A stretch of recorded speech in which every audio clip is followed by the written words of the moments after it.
ताज्या घडामोडी पाहण्यासाठी वृत्तदर्शन न्यूज चॅनलला सबस्क्राइब व लाईक करा।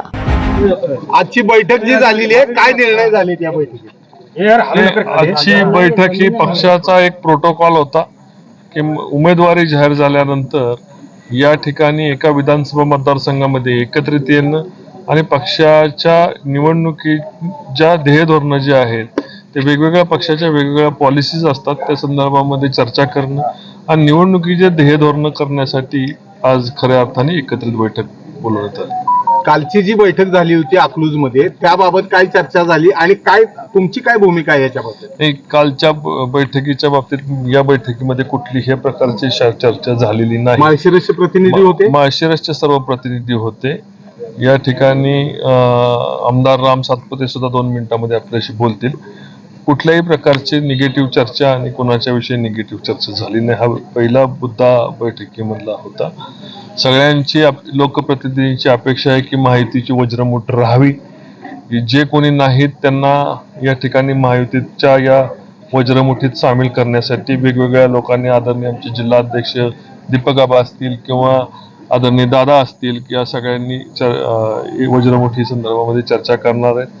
भारतीय जनता पार्टीच्या जे काय असतील मागे राहिलेले त्या संदर्भामध्ये गोरे साहेब सगळ्यांशी चर्चा करतील आणि येणाऱ्या याच्यामध्ये शिंदे सेनेच्या अडचणी काय असतील त्यामध्ये बापू त्या ठिकाणी शहाजी बापू त्या ठिकाणी चर्चा करणार आहेत। मला निवडणुकीच्या संदर्भामध्ये मी आत्ताच सांगितलं मगाशी की प्रत्येक या ज्या व्यक्ती या व्यासपीठावर होत्या त्या कुठल्याही व्यक्तींच्या जर तुम्ही कार्यकर्त्यांचं बळ जरी बघितलं तर प्रत्येक कार्यकर्ता नेता हा 50,000 कार्यकर्त्यांचा असणारा नेता होता। सर्व नेत्यांच्या कार्यकर्त्यांची जरी या ठिकाणी मतांची गिनती झाली तरी 7-8 लाख लोक या ठिकाणी मतदान होईल। जनतेच्या नाळ असणारी लोक, जनतेशी कनेक्ट असणारी सगळे लोकप्रतिनिधी, विद्यमान लोकप्रतिनिधी या ठिकाणी उपस्थित होते। आत्ताचे सर्व या ठिकाणचे आमदार जनतेशी कनेक्टेड आहेत, सगळे आमचे जिल्हाध्यक्ष जनतेशी कनेक्टेड आहेत, भावना लोकांच्या माहिती आहेत आणि त्यामुळे कुठलेही रुसवे फुगवे न करता उमेदवारी जाहीर झाल्यानंतर ताबडतोबीने एकत्र येऊन या ठिकाणी माढा मतदारसंघाचं लीड जास्तीत जास्त खेचण्याच्या दृष्टीने, जास्तीत जास्त त्यांच्या मतदारसंघामधून लीड देण्याच्या दृष्टीने आज नियोजन झालेलं आहे। काल जी मोहिते पाटलांची बैठक झाली त्यानंतर पक्षाकडनं तुम्हाला काय सूचना आल्या?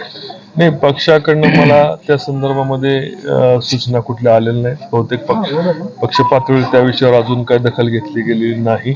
पक्ष त्याच्या विषयावर चर्चा करेल आणि पक्षाचे नेते फार समृद्ध आहेत। महाराष्ट्राचं नेतृत्व जे सांभाळतात आदरणीय देवेंद्रजी या ठिकाणी निर्णय घेण्यात चाणाक्ष असणार आहे आणि योग्य वेळेस योग्य निर्णय घेण्यासाठी असणारे ओळखी आपल्या सर्वांना परिचित असणारे देवेंद्रजी त्या ठिकाणी योग्य निर्णय घेतील आणि पक्षा अंतर्गत शिवपक्ष हा शेवटी घर असतो, एका घराच्या अंतर्गत असणारा कलह आणि काही वाद असतात ते पक्षातले वरिष्ठ नेहमी वडील मंडळी एकत्र येऊन संपवतात। त्याच पद्धतीने माढा मतदारसंघामधले जे काही छोटे मोठे अडचणी असतील ते पक्षामधील सगळे वडीलधारी मंडळी एकत्र येतील आणि ते संपवतील। या ठिकाणी माहितीचे तिन्ही नेते आदरणीय शिंदे साहेब, आदरणीय देवेंद्रजी, आदरणीय अजितदादा हे महाराष्ट्राच्या राजकारणाच्या सगळ्या खाचाखोचा माहिती असणारे नेते मंडळी आणि त्यांना तळागाळापासून दिल्लीपर्यंत सर्व ज्ञान असणारे हे मंडळी निश्चितपणे ह्या तिघांची शक्ती एकत्र येऊन या मतदारसंघामधल्या काही अडचणी वाटल्या तर त्या संपवण्यात सक्षम असणारे नेते मंडळी। रामराजे अजित पवारांच्या भेटीला गेले होते, त्यांना भेट घ्यायला गेले होते, काय त्यांच्याकडनं राष्ट्रवादीकडनं काय अडचणी होत्या?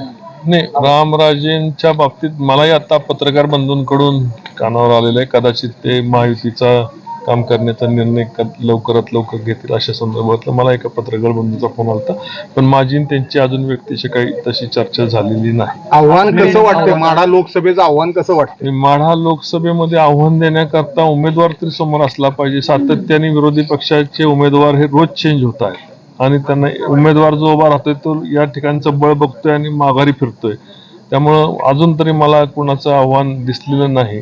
आणि आता तुम्ही जर बघितलं या ठिकाणची महाशक्ती बघितल्यानंतर समोर कोण तुल्यबळ उमेदवार येईल असं मला वाटत नाही। कुठला तरी डमी उमेदवारच या ठिकाणी येण्याची शक्यता आहे। जो खरं ज्याला ताकदीचा उमेदवार आहे, त्याला राजकारणामध्ये उद्या नुकसान होऊ नये असं कुठलाही उमेदवार या माढा मतदारसंघामध्ये फॉर्म भरणार नाही मोहिते याच्यामध्ये पाटील आले होते त्यावेळेस काल गिरीश महाजन यांनी सांगितलं की अद्याप तरी आणखी जे खासदारकीचा जो निर्णय आहे किंवा निवडणुका लागलेल्या नाहीत आणि मोहिते पाटलांना नाराज करून आणखी चालणार नाही. त्यांची ताकद आम्हाला परवडणार नाही. ऐका ना, पक्षामधल्या बूथ अध्यक्षाचं सुद्धा नाराजी आम्हाला परवडत नाही. तळागाळामध्ये काम केलेल्या कष्ट केलेल्या कार्यकर्त्याची नाराजीची दखल आम्ही नेते मंडळी घेत असतो. आमच्या लेवलच्या नाराजीची मंडळीची दखल राज्य घेत असतं. निश्चितपणे बूथ अध्यक्षाची नाराजी सुद्धा आम्हाला परवडत नाही. तेव्हा विजयदादांचे कुटुंब मोठे त्या पद्धतीने पक्ष त्याची दखल घेईल.